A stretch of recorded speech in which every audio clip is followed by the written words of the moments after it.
So you mentioned about how businesses have been impacted Mm. during this pandemic, but we also know that the government have issued various policies during this pandemic to try and ease and help businesses. Mm. How have you felt that the government policies have impacted, or have they done what they said they were supposed to do? What's your opinion on what their government has announced to help small business owners? So I find this is a very subjective one because I think your industry will probably determine your industry, the length of time you've been trading for. It would influence what you think of the government support. So the government has asked several, I mean, all non-essential shops have closed down. But I mean, how we define non-essential sometimes, it's a blurry line, isn't it? Some shops who don't sell, who aren't selling food, but are selling things like toiletries, they've opened up during this time, but it's also an opportunity for them to sell other things as well that aren't essential. And where other ones who are, I mean, their business is purely focused on selling non-essential, they've been forced to close. Those ones have been adversely affected. But also, the government has actually introduced a lot of things, unprecedented packages that we've never seen. I mean, the furlough package has been really good. It's been really good for businesses to hold on to their staff because it's really hard to let people go. 44% of employment in the UK is created by SMEs. So SMEs play a very crucial role in that. The furlough has been really fantastic. Also, there's been opportunities for businesses to defer their taxes. So if you have any taxes that are due to be paid to HMRC and you're struggling with cash flow, it's not such a bad idea to get on the phone and speak to them. They can come to an arrangement with you. Business rate relief, lots of businesses have had that, small businesses, if you qualify for it, if you have an office space. So yeah, there's just so many packages. There are lots of them. Also the bounce back loans, several loans and grants as well have been offered to businesses. So there's been a lot of things, a lot of good things as well that the government has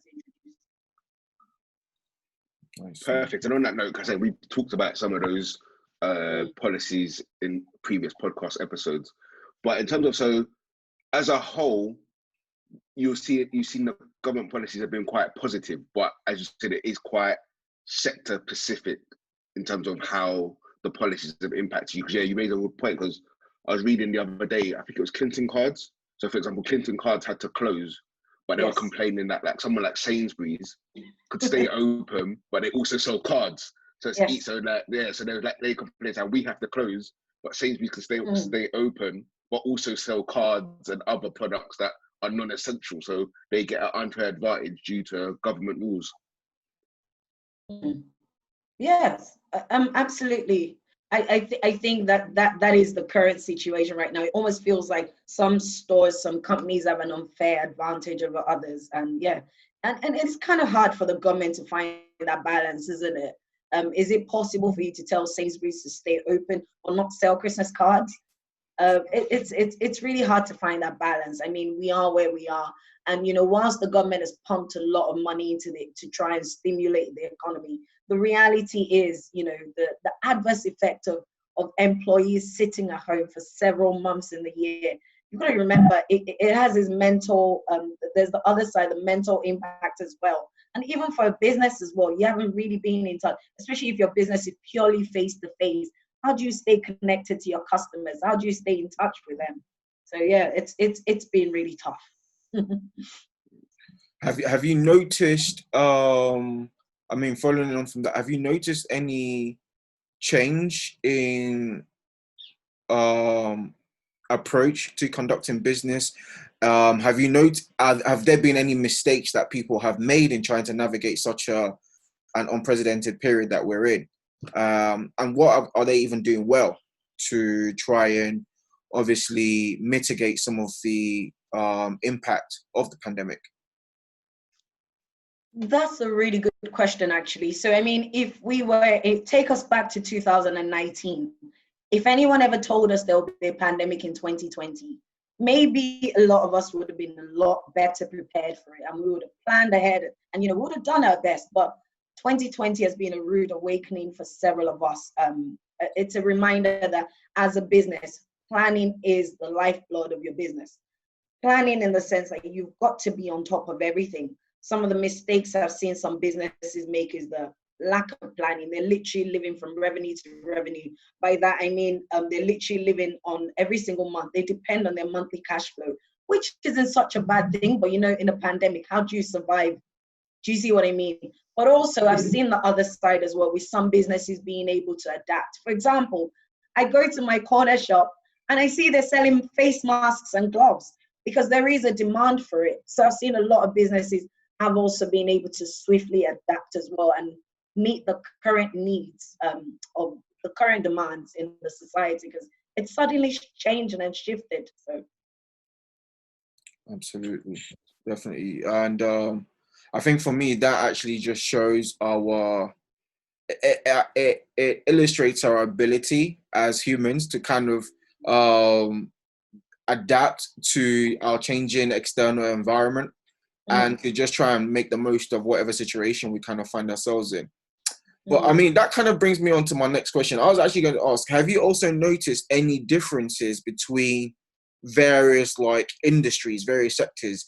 And also, do attitudes differ between, I don't know, say regional locations or different geographical locations? Because I know you also do work with businesses overseas as well.